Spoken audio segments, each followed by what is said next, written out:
Today's show is brought to you by Progressive Insurance. You chose to hit play in this podcast today. Smart choice. Make another smart choice with Auto Quote Explorer to compare rates from multiple car insurance companies all at once. Try it at progressive.com. Progressive Casualty Insurance Company and Affiliates. Not available in all states or situations. Prices vary based on how you buy. Welcome, everyone, to another episode of Behind the Human. I'm your host, Mark Champagne. It's my job to unpack the stories and mental fitness practices of people living at the top of their game, personally and professionally. With a microphone in hand and heart at the center, Anthony champions the power of authenticity, equity, and mental wellness to help people show up as their best selves. He is the author of All Fired Up, a practical guide to building resilience and living with passion, and just a flat out awesome, energizing human. And it's an honor to have you on the show, brother. Welcome. Hey, thank you. It's great to be here. All right, I'm going to strip the bio away for half a second, and so we can really get into it. Everyone gets the same question to open up the conversation, and that's put the titles aside, labels, all that kind of stuff. As of today, who are you? Ooh, it's a great question. I love that. As of today, I am a father, a husband who's been married for 21 years, the most Congrats. important relationship in my life for sure. And a dad to two kids, 18 and 17. And so that's like where where I first go when I think about who am I as a father and a husband. And yeah, teenagers, man, I'm just Wow. immersed in that world right now. And my kids are Yeah. great, love them so much. But it's just a different season that I feel like nothing can prepare you for. So that's where I go in Yeah. terms of my personal life. How do you handle the seasons? I mean, we're getting right into it right away, but just since you brought it up, I mean, I've been married to my wife. It's been 17. It'll be 18 years this year. We have Amazing. a 3 and a 9-year-old. And man, when you said seasons especially with children, there's seasons. It's like Man. not that you want them to stop, but my Lord, like sometimes it's just the stuff they challenge you with. So I'm curious, Yeah, big how have you time. guys done it? Yeah. Well, it's interesting because as you know, with a 3-year-old and 9-year-old, you you have to take the cue from them. Like you have to know what they're ready for. And Mm. if you don't recognize, like, they're ready to do this, like our 9-year-old, when Josh was 9, um, we got him to do his own laundry Oh, awesome. because it was like a big machine, in like a part of him thought it was kind of cool. Like, how do you use it? Yeah. And we kind of made it like, yo, you can do this. Like, you got Yeah. this. We're going to show you how to do it. And then this is your thing. And we taught him how to do laundry, and he did it wrong a couple times, but then he got it right. And he started doing his own laundry at 9 and has done his own laundry ever since. Okay. And it was just this like recognition of, you're old enough to handle this now. I'm going to now put this in your possession. The ball is yours. You got this. And I Yeah. feel like raising kids is all about recognizing those moments where, ooh, you're ready for this next step. You know what? We're going to take the training wheels off. Like literally, you're going to now ride your bike on your own.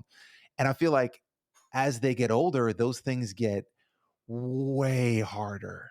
Like Yeah. like driving. I'm teaching my 17-year-old daughter to drive right now. Yesterday we were in the car together, and it's like those moments where she's like about to hit the curb, and just doing your best not to overreact and scream, because that'll be even worse. But at the same time, making sure everyone's safe. And Yeah. as you hand over more and more responsibility, I just feel like it's very nerve-wracking at times. Yeah, yeah. Well, what a parallel to, like, just knowing the work that you do, obviously, day in and day out with teams and schools and companies and stuff like that. Like, Mhm. just like, what comes to mind is for us individually, knowing when we're ready to handle that next big machine, right? Yeah. Do our own laundry in a way. Where are you at right now in your journey with the work that you do?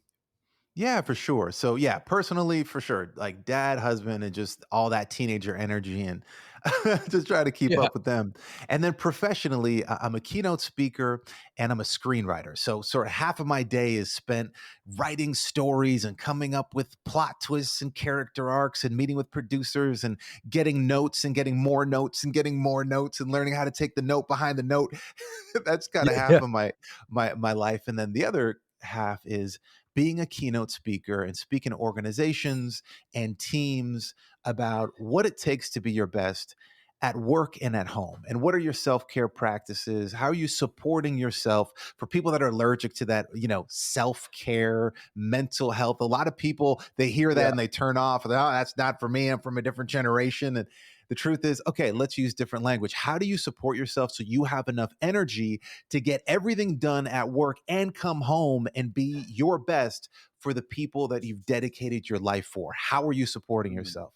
And so I love talking about that and diving into all that stuff, and then finding out actually breathing exercises and going to therapy and writing in a journal. That stuff really is good for you. So let's talk about it and break the Yeah. stigma, especially for guys, Yeah. because as you know, for like being socialized as a man when I was growing up, it's just any emotion you have other than anger, you don't really talk about.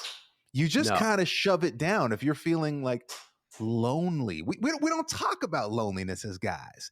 If you're No. feeling like sad or left out, or all we kind of talk about is anger. And so we don't know what to do with these other emotions, which leads to addictions and leads to all this behavior, reckless behavior and workaholism and all this other stuff. But if we deal with it and talk about it, I feel like there's healthier ways to cope. So as you can tell, I get fired up when I start talking Yeah. about this, but those are kind of the two halves of my life. Well, and I think thank you for sharing that. And I have so many questions, especially on the screenwriting front, because I mean, I talk about obviously mental fitness and well being day in and day out, which is a large part of this show, obviously, and we're going to continue down that track. There's also a lot of creatives that listen to the show, myself being, I would include myself in that Hmm. world. Of So I would course. love to see how your two worlds of screenwriting and speaking, yeah, intersect, and maybe they don't, but I'm assuming there's some links. But before that, I mean, one thing that you said when you were talking about just the whole idea around, especially as men, like how we don't, just a lot of us grew up without the tools or without talking about our well-being and emotions and so forth. And then there's a whole other thing that I see, especially in corporate situations, where it's just accepted as like normal to yeah, it's like we've normalized really unhealthy mental states. And then I heard that, and I know I saw you clip this and had a like I almost fell off my seat when I was listening to Diary of a CEO and Mr. Beast was on that episode. And like I kind of have chills just about to talk about this. I was like, no, no, like for someone that has such a massive audience and especially a younger audience, for him to go on a show like Diary of a CEO and basically say something like, if I took my mental health seriously, I wouldn't be successful. Like, oh, so can you share your perspective on that? And sorry, Mr. Beast, if you're listening here, but man, come on, we gotta put a bit different narrative out there. Oh yeah, that got me right. So Oh, for those of you who didn't see it, Mr. yeah, Beast, who I'm a huge fan of, yeah, oh man, love Beast games, love his videos. I think he is a force for good in the world. He's also a young guy, 26 years old, running this multi-million, close to $1 billion startup. And so in those early days of a startup, right, you're working around the clock. You haven't figured out work-life balance because you're 26. It's understandable, right? But he said, if I took my mental health seriously, I wouldn't be so far in my career. And of course, the truth is, look, your mental health is everything you do so you can be at your best for the longest with the least amount of wear and tear. Right. yeah, And so, what are you doing to support yourself so you can do these extraordinary videos? A lot of people think that mental health is only about like rest and relaxation. But the whole point, that's why, Mark, I love that you use the term mental fitness, mm, because it's all about what are you doing so you can go out there and be your best. And I feel like this conversation, we really need to expand it so people understand we're not just talking about rest and relaxation. We're talking about all the things you can do so you can flourish, so you can thrive, so you can work hard. And a big part of that is resilience. So let's talk about resilience. How do you bounce back after you buried yourself for 7 days, right? He buried Yeah. himself in a video for 7 days. What are the practices you're doing internally while you're buried so that you don't break? Like, there's just so much to talk about.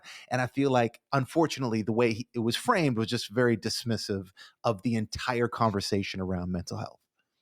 Well, and it's just like I like to look at other examples as well, or different industries and so forth. Like you look at professional athletes, especially the ones that are at the top of their sport. If you flip it to a physical, and I mean, there's mental there obviously as well. I mean, you see it in every sport. As soon as the most skilled the most skilled players and athletes, as soon as the mind starts to unravel, you're like, oh, you just see it immediately. But my point is, like, you can't, if you're, as we're recording this, it's NHL playoffs. I mean, there's pick your sport, Mm, but you can't go at that level of intensity without the recovery on the mind and the body. And they don't do that, right? Or when if they don't do that, they're out. That's when you get injured and so forth. And it's strange to me because I think, like, on the physical side, like the ice baths and I was the just gonna PT, say all of ice that stuff, baths. Yep. right? Like, all Mm-hmm. of that's super accepted, or be like, oh yeah, of Mm-hmm. course. But when it comes to not even corporate, just living the biggest game of all, life, Yeah. it's like we don't think about those recovery practices. Yeah. Like when you make a mistake, right? Right. Whether you're Mr. Beast or you're, working in a corporate setting, you're a leader, you're in middle management, you work in retail, you're an entrepreneur. If you're living your best life and really, stretching yourself and getting out of your comfort zone, you are going to make mistakes. Yeah. How do you bounce back after a mistake? How do you process a mistake? How do you make sure that doesn't just kind of derail you? Right? What do you do internally? What's your process for dealing with that? How do you Yeah. handle your inner critic? Right? Like all these things that we should be talking about. There's so many things that are kind of the equivalent of a hockey player getting in an ice bath after a game to deal with the inflammation in their body. Yeah. Well, how are you dealing with that same kind of, like, your mind went through stuff, like you're playing over and over again. Why did I make that choice? And you're Mhm. frustrated and you're angry and you're disappointed and how do you process that? What's your ice bath? What are you doing for your mental health? Let's talk about that. Yeah. Yeah. Yeah, because if you don't, I mean, essentially it just stacks in there, and then Oh eventually man. you're forced to talk about it or deal with it because you hit a wall of some sort. So for you specifically, and here's maybe a way we can bridge your worlds.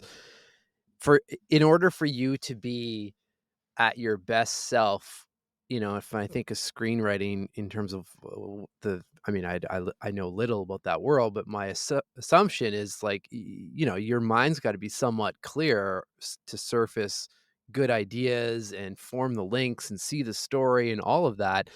Like, what is it that you do, and what are some of the non-negotiable, I guess, practices that help you put your mind in that state? Yeah. For me, one of the most important things is knowing when in the day I am at my best to do creative work. Okay. And so for me, like sort of between like 6 a.m. and 2 p.m., that's my best. Yeah. That's my window to do creative work. After 2 p.m., my brain is kind of fried. I can do a good workout, I can socialize, I can still be a good dad. I can respond to emails, but to do creative work, oh man, I just can't do it. And so prioritizing and making sure I can get a little bit of time between 6 and 2 is very important to me. And sometimes what that means is the day before, I'm looking at my calendar, I'm looking at my schedule and knowing, ugh, tomorrow's a busy day. Actually, the only time I'm going to have to write is in the Uber from my house to the airport. Or Oh, interesting. tomorrow, I have to wake up early and just get an hour in before, getting my daughter ready to go to school and all that stuff. And so making that a priority and looking at my calendar and putting it on the calendar as a non-negotiable. I just watched, do you remember? I don't know if you've seen this. Did you ever see Stephen Covey, 7 Habits of Highly Effective People, do the big rocks demonstration? I haven't seen the demonstration, but I mean, I'm familiar with the concept. Share, please Okay. share. So I just watched it. We just watched it as a family either last night or 2 nights ago because my son is first year in university and it's tricky and he's trying to figure out life living on your own. So we said, hey, Yeah. let's watch this together as a family and then unpack it. And so Stephen Covey, what he does is he brings up a volunteer. He's got this huge glass jar and he's got it halfway filled with pebbles. And he talks about how these pebbles represent the small things in your life that you got to do, right? Doing the grocery shopping and doing this and doing answering emails, the little things that you got to do that take up so much time. He talks about being in the thick of thin things. These are the thin things, but sometimes we drown in them. And then he's got this jar halfway filled with these tiny pebbles. And then he said, but then you got the big rocks. These are your core relationships. This is your physical health, right? This is a big project at work. This is a big, huge initiative that you're trying to get going in your side hustle. These big rocks. And when you try to get these in that jar, when it's already half full with those pebbles, they don't fit. And you see him as he's putting in, and it does not fit. And then he says, but watch this. And he dumps out the pebbles and he starts by putting the big rocks in first. And when he puts the big rocks in first, he gets them all in. Then he pours the pebbles on top and they fill in all the spaces and everything fits. And the whole point is you've got to put first things first. And for me, that is so key when I'm looking at my week, when I'm looking at my day, and I always look at my what is on the agenda for tomorrow. Today. I always look like, what's tomorrow? And then I look, I'm like, I got back to back to back. So I got to make room to put a big rock in my calendar here and protect it and make sure nothing else takes that place. It's so interesting, and I love your setup because it's probably a bit unique from a lot of other writers or screenwriters, right? Where you would imagine, and I mean, I've interviewed a lot of these authors as well, where there's a lot of talk around what you're describing around, of course, especially, blocking time in the morning and or figuring out whenever you're most creative and writing. But you have this unique kind of hybrid role of like the speaking, which requires travel and so forth. And that's not always super consistent, right? Like there might be a lot, there might be, so it just, I'm projecting, but it I imagine it throws off any chance of having like, this is how I write. Like this is the regular setup because it changes for you, right? So how do you get, because there's got to be a difference, I'm assuming, when you're writing at home or wherever you do it versus in an Uber. But like, how do you get your mind at the same level, right, to still be able to Yeah. output? It's interesting to me. Yeah, for sure. So a couple things. One, uh, I'm naturally more creative in the morning. That's why I try to make it happen then. So whether I'm in the back of an Uber or I'm on a bus or I'm on a plane, those hours of the day, especially like, I have one coffee a day usually. If it's a tough day, I'll have a second one. But like, after that first coffee, man, like I'm ready to go. You're Like going. let's do something. And the great thing about writing is it's supposed to be fun. And Yeah. I recently I've been trying to take time to remind myself of what it felt like to go to recess. Like, do you remember Mm. like Oh, grade yeah. 4? Like the bell rings and you run outside and now it's time for fun. Like we're not Yeah. talking about fractions anymore or verbs or we're Yeah. talking about having fun. And I feel like as as a grown man, if writing is not fun for me, why am I doing it? Right? Because for me, like my day job that I get paid for is to be a keynote speaker, work in the corporate world, support teams, get people fired up about taking care of themselves. That's my work. My side hustle right now is screenwriting. That's like my fun. That's my creative outlet. Mm, And what happens is there are people who approach their creative outlet as if it's like a chore or a duty or like it's a pain, and it's like, yeah. and I listen to a lot of writing podcasts. And if writing was the thing I got paid for, then maybe I would have a different attitude about it. I heard someone say, when your hobby becomes your full-time job, you lose your hobby. My stepfather Yeah. was a woodworker. He loved just carving. It was so much fun. And then he was so good at it, he became a carpenter. And he said, as soon as woodworking became like my job, I lost my hobby. And I always think about that. And so for me right now, screenwriting is still a hobby. It's not something I've been paid for yet. And hopefully that'll change soon. Fair. But I think But there's a way to integrate it. I think so too, but it's got to be fun. It's got to be Yeah. fun. So when I'm in the back of an Uber and all of a sudden I'm opening up Final Draft, I'm opening up another world where I'm hanging out with these characters that I've invented. It's fun. It's an adventure. And so whatever your side thing is, if it's music, if it's writing, if it's cooking, baking, whatever your thing is that you do on the side, never ever lose the fact that it's supposed to be fun. I feel there's Yeah. so many people out there that's like, yo, this is the thing you do for fun, right? Why are you so miserable doing it? Like, then don't do this, do something else. But like, we need more people who will bring fun and passion and enthusiasm to those side pursuits because the world, especially with AI, I think we're drowning in mediocrity. And the thing that's going to stand out is someone having fun. And Yeah. I just got to say, a plug, if you've not seen the movie Sinners yet, Ryan Coogler is an example of a filmmaker at the top of his craft who's still having fun because that movie is so fun.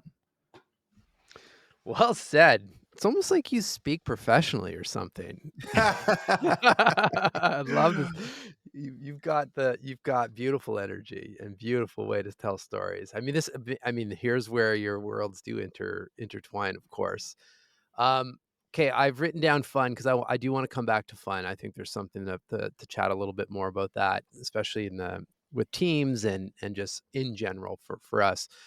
But I do have one last question on the writing side, and this is Mm, because I'm in this as well. I mean, I've got 2 book projects in the works right now, and I'm just curious. I mean, you obviously use AI and Chat GPT. I mean, we were using it before hitting record just to get the video lined up on here, and you're pretty mhm. comfortable with tech.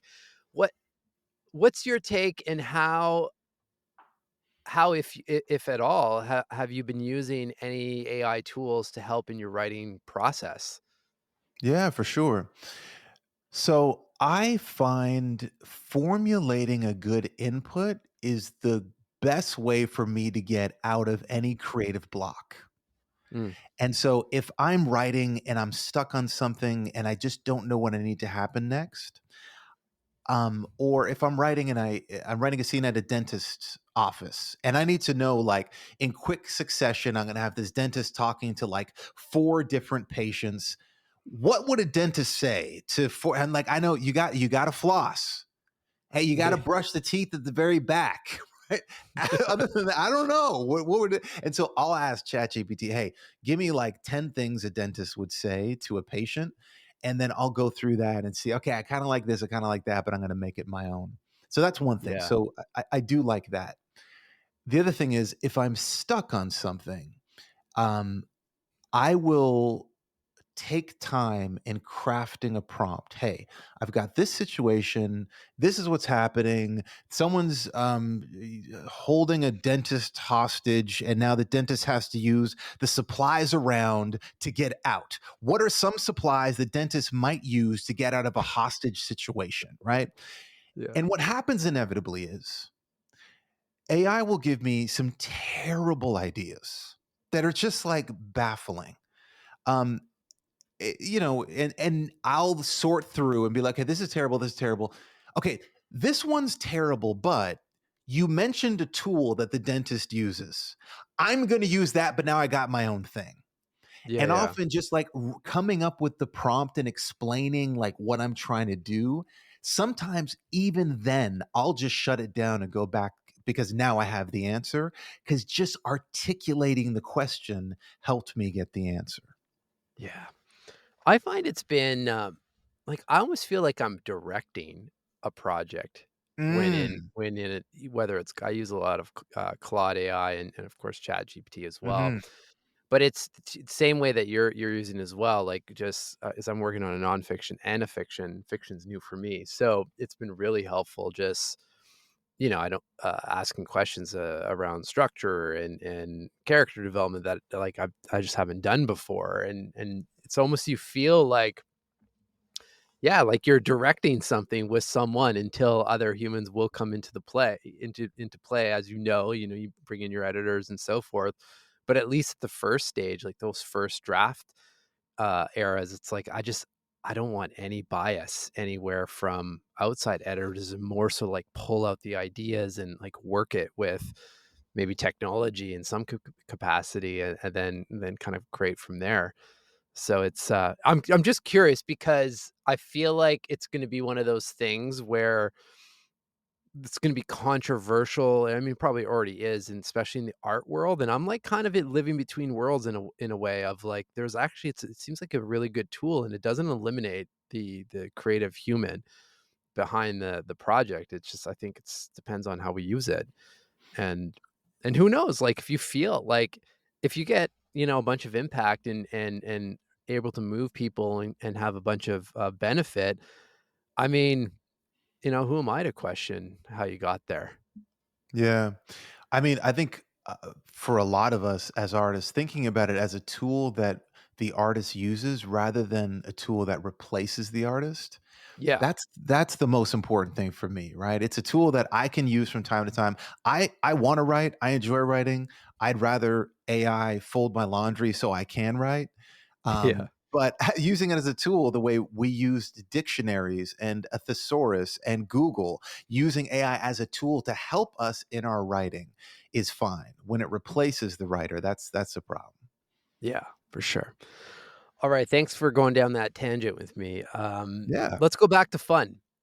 Mm. And so how do you speak about fun when you're in front of crowds and teams and so forth? Just because it's I mean, like it's so foundational to our human experience and to your point, I think we've a lot of us have lost that without even almost knowing it. It's like almost like coming back to what we're talking about with Mr. Beast. It's like you just like normalize something, like Hmm. he's normalizing like the mental state of just being not in a good place. It's like we've normalized deleting fun after a certain age for some reason. Yeah. Yeah. It's wild. It is. And if you go back, like my grandparents' generation, so this is my grandfather fought in World War II. I think he was born in 1928, I want to say. But in my grandparents' generation, um, they had a few things that everyone was involved in. For example, bowling leagues. Like Yeah. So everyone true. was in bowling leagues, you know Yeah. what I mean? It was just like that's what like Tuesday nights is bowling, and you go bowling and you're just having fun. You're not trying to become a professional bowler because that's what we have right now, where it's like, oh, you love playing in a band, dude. You should try to get famous, try to get a record deal. And it's like Yeah. if you don't make it as an artist, then you stop playing music. Like that is the most pathetic thing in Yeah. in our Western society. This drivenness to succeed to the point where, well, if you can't make money doing it, what's the point? The point is fun, right? Yeah. So my grandfather's generation, you had bowling leagues, right? Here's what else you had. About twice a week, my grandparents throughout their life had bridge nights Mhm. where you have friends over and you go to each other's homes and you play bridge and you drink sherry and you play bridge and you're playing Sherry. cards and you're having fun. And it's like, and this is throughout your life. Like you do that in your 70s and 80s, of course, because it's Yeah. fun. I, And I, and community, and that and it's community. community. Yeah. And then you had like your faith community where you're also like part of church and you get church picnics and you're like, there was just so much around community and around spirituality and around fun and around recreation, like Yeah. recreation. Yo, what happened to rec rooms? I just realized right now, like I think we have living rooms and we have family rooms that just consist of a television on a wall and then a couch. But like, and that's great because I work in film and TV, so please keep watching. But what about rec rooms where like you play? You know what I mean? Like Yeah. mini stick hockey. I used to play that with my son when he was young, and it's just so much fun. We got to get back to normalizing fun, and if you're not having fun, something's wrong. It's I haven't heard the term rec room, well, outside of you just saying it now, but since I would have been 8 years old, and like, my dad would have been like, "Okay, go down to the rec room," and to your Right? point, it's like you pick up the mini sticks and you just go down there and they're like, away you go. There's very low amount of rules, and it's just pure Yep. fun, like, just go. Just It's so true. messy, go have a pillow Yeah, fight in the rec room, just have yeah. fun. So look, here's where it comes to, like, I speak to corporate folks about this all the time because when I first started speaking, Mark, I spoke for, I don't know if I told you this, but I spoke for schools. You And did a so lot with schools. yeah, I I did a was lot for watching some of your recap videos. I'm like, "Wow." yeah, so I spoke in schools for years, for like 15 years. So I was an actor. I was on a CBC show called The X, and it was a kids show. And so to promote the show, we go to schools, and a bunch of kids will come down to the gymnasium and sit on the floor, and they give me the microphone and be like, "Hey, Anthony, like entertain them, and then tell them to watch CBC at 4 o'clock." And so I jump on the mic and just start cracking jokes and telling stories. And I loved it. It was so much fun. And I was at one of these, and a guidance counselor came up to me at the end and she said, "That was amazing. When you speak, our kids listen." And she said, "Our biggest problem right now is bullying. Would you be able to come back next year and do a whole talk just about bullying?" And when she said that, Mark, man, it's like I got goosebumps. I just felt like this. I'm a man of faith, and so I felt like this like holy calling, like this like it was like electricity. Yeah, I was like, "Whoa, this is something." And I yeah. left there and I got my hands on every book I could find about bullying. And I learned everything I could about why bullies bully and about the role of the bystander and about the victim and about what the community can do and parents. I learned everything I could. And I started speaking in schools about bullying. And it was so fulfilling. And I just loved it so much. And then I started speaking about mental health to kids. And I got busier and busier as a speaker to the point where I didn't even have time to audition anymore. So I stopped acting. That's when I started writing, and that became my creative outlet. But Mm. speaking was my thing.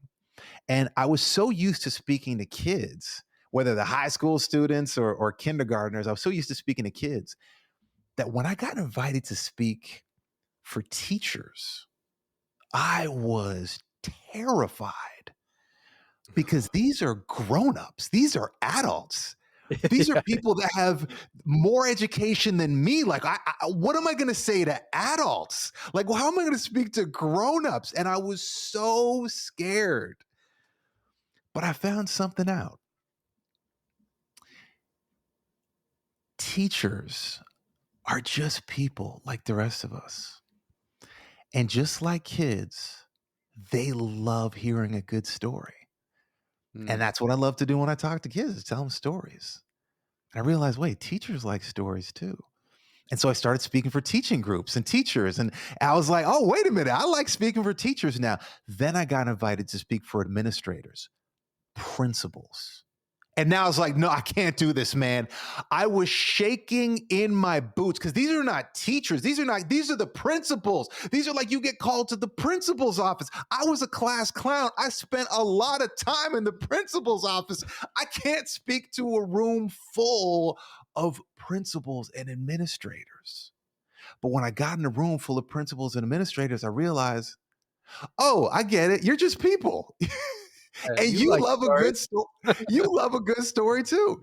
And Mark, every single time I've had to speak for a new audience, same thing, cross it over into the corporate world, I realize you're just people and you love a good story too.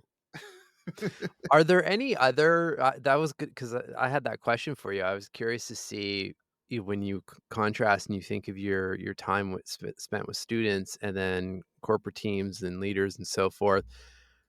Have there been any other parallels that maybe surprised you? And you're like, "Oh, interesting, like, it's really not different."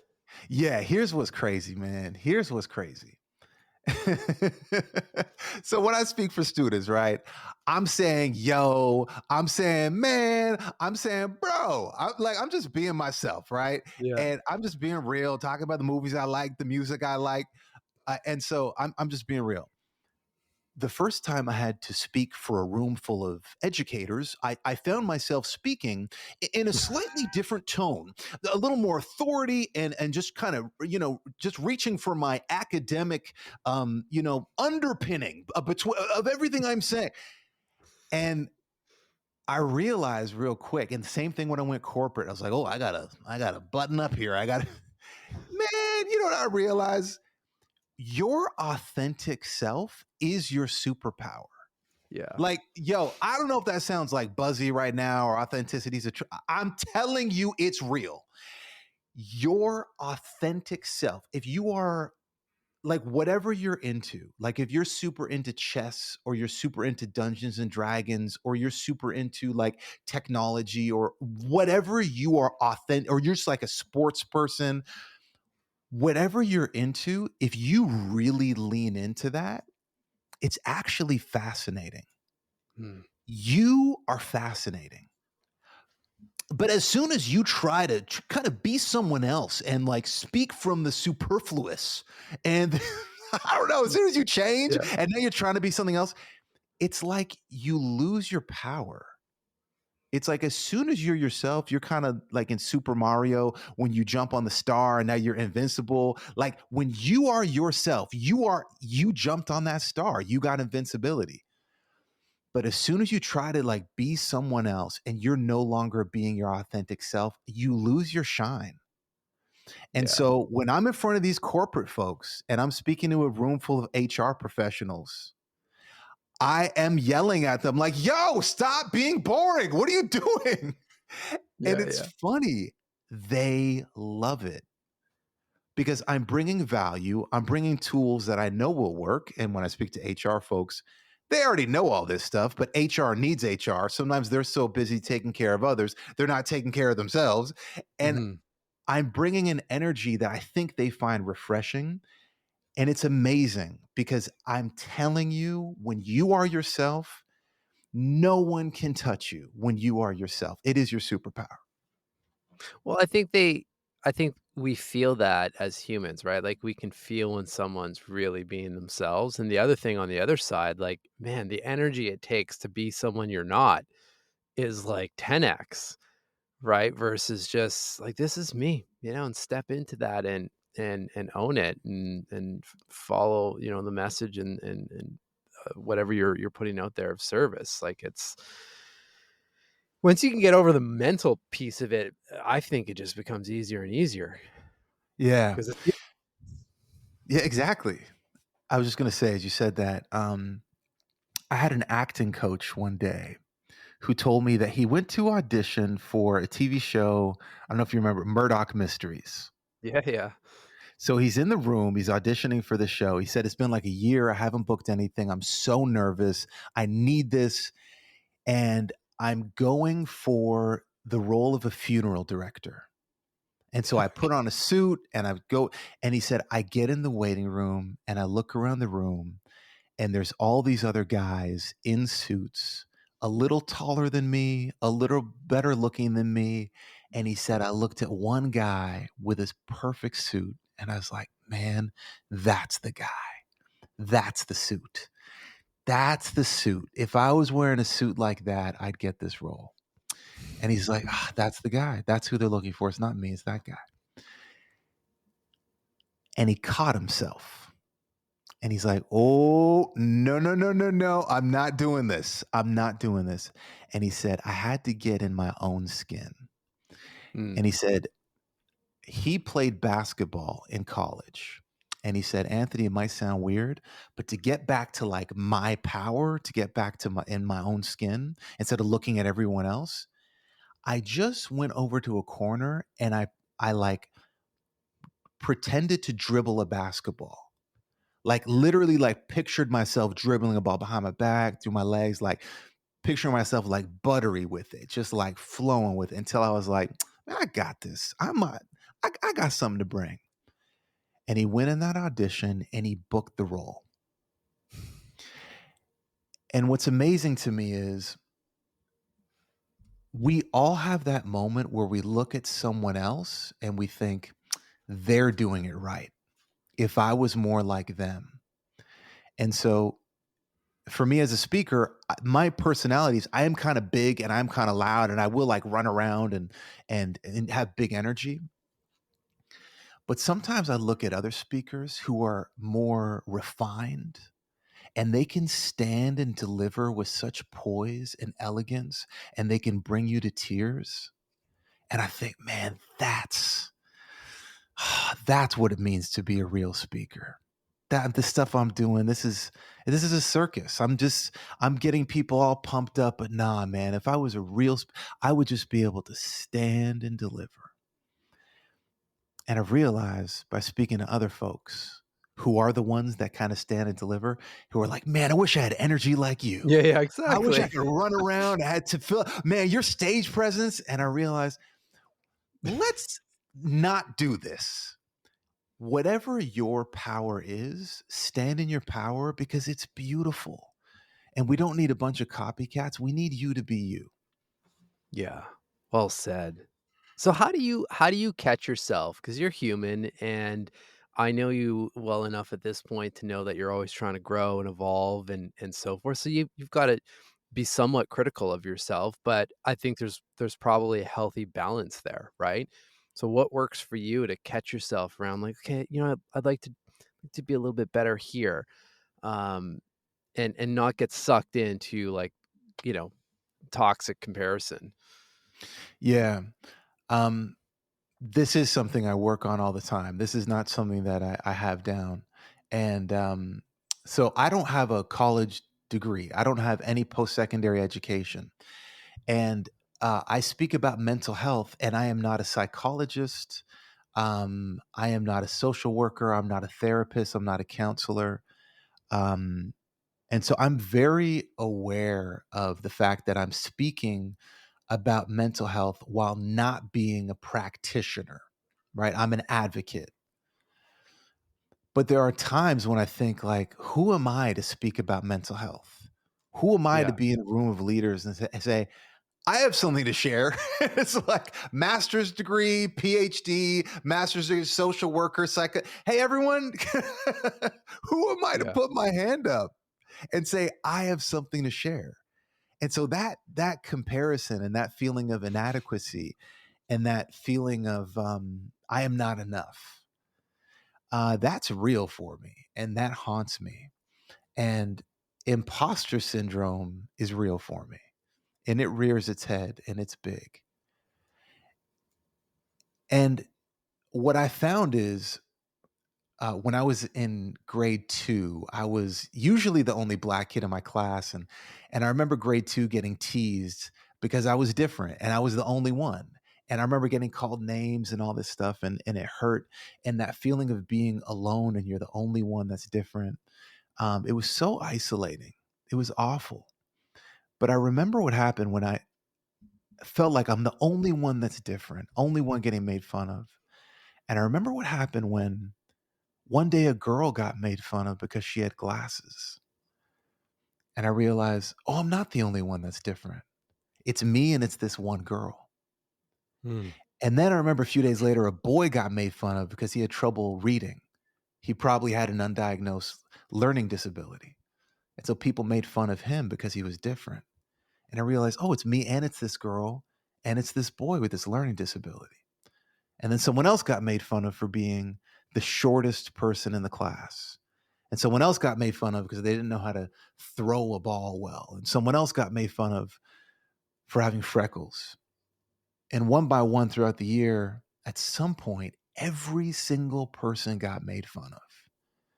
And I realized, oh, we're all different. And I've learned it's the same thing with imposter syndrome, where for me, it's, well, if I had a university degree, then I would feel worthy. If I was a psychologist, then I could speak about mental health. But what I've realized is if it wasn't this, imposter syndrome would rear its ugly head with something else. Because I know people who do have the degree and they feel like I can't get up there and speak. Yeah. I know people, you are a practicing psychologist. I can't get up in front of 500 people and speak. Who am I to speak? And so I realized, you know what? Imposter syndrome is going to come for me anyway. So let me just own who I am, not pretend to be something different, not be here diagnosing or prescribing, but let me be here as an advocate, as someone who has found tools that have worked for me. I have my own human experience that is worth sharing. And as long as I'm being myself and I'm not claiming to be someone else, I have a right to speak. And that has really set me free. That really helps me a lot.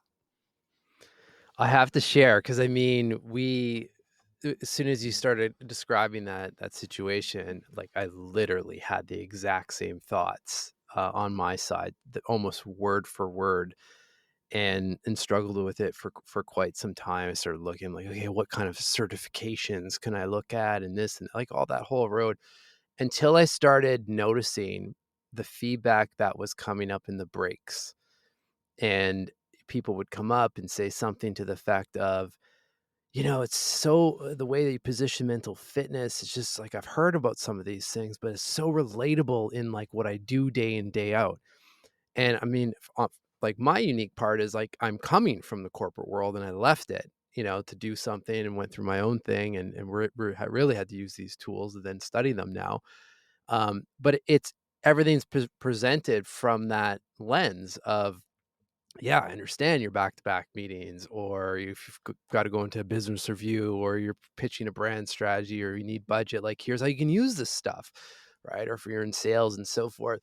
And it was this little moment of screw that, like forget all of the other stuff that like is clogging up the mind, and just to your point, like just be you. Right, and, like, that's the unique angle, and especially in the topic that we speak about, or try to help guide in any capacity. I mean, we need is all the angles that we can get out there, because we're not doing super well as a society when it comes to our minds, at least with the data. So we need all the voices, all the perspectives out there, and I think we need to stick together as much as possible too, and you know, get back to having a good time, having fun, like you said, kind of coming full circle, and being in community, and, just showing up the best version of ourselves, and then we all win. Come on. Come on. I love that. I love Yeah. that.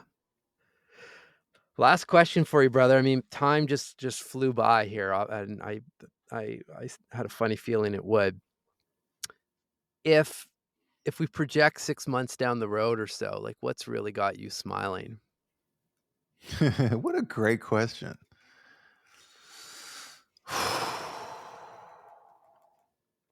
So I'm not superstitious, but I'm a little stitious. To quote the great Michael Scott. And so there's something about speaking about things that I don't like speaking about certain things. So I have a couple projects that I just can't say anything about. Um, so It's I'll all good. leave I'm it. gonna find your Uber drivers, and they'll tell me. What was he working on in the back of Yeah, that car? exactly. So I won't speak to that, but here's what would make Yeah. me feel great in 6 months. So, my son is 18, his freshman year of university, figuring out life on his own, and it's his new season of parenting. It's like, I don't know, nothing prepared me for how do you parent someone who doesn't live with you? How do you parent someone who's 18 and Oof. can do what they want? But like it's my whole thing throughout the parenting journey, I used to do parenting seminars where I would put up this graph where a kid is born, right? Age 0, you have 100% control. When they eat, right? When they sleep, it's 100% control. And then 18, they move out, they have 100% control. You have 0% control, right? Yeah. And so I used to talk about, are you preparing your kids for launch? Are you preparing your kids to be independent and function at 18? The one thing I wasn't aware of is, I guess I was aware of it. I just didn't think about it. I was like, let's just prepare for launch. Is you still have massive influence, and that relationship is still so important. And how do you coach and influence from the sidelines when you're no longer the one kind of on the field, sort of with them? When you're not the one picking them up at the end of the night and giving them a ride home. And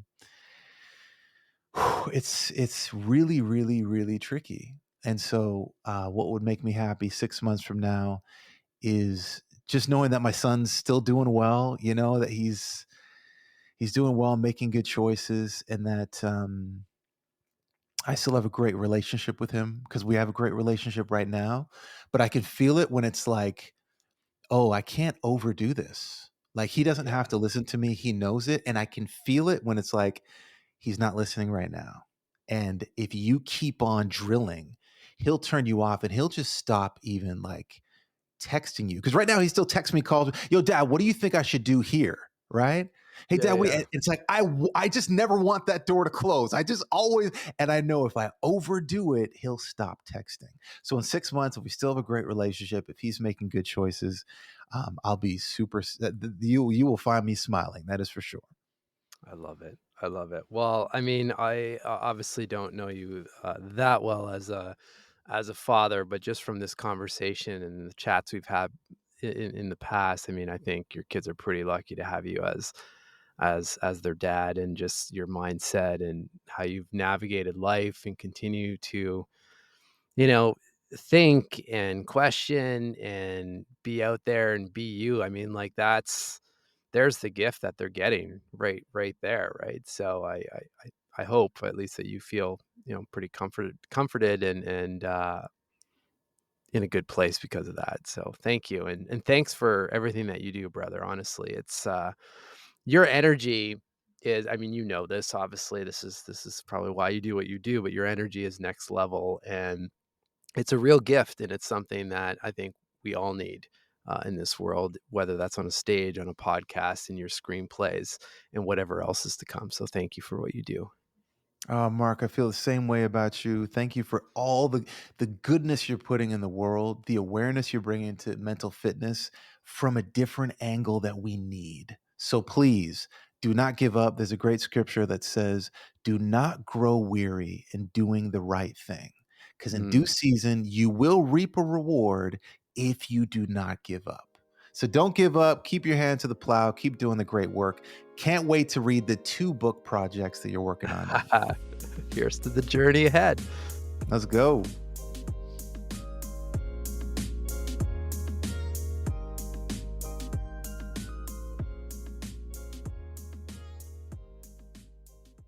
This episode is brought to you by Progressive Insurance.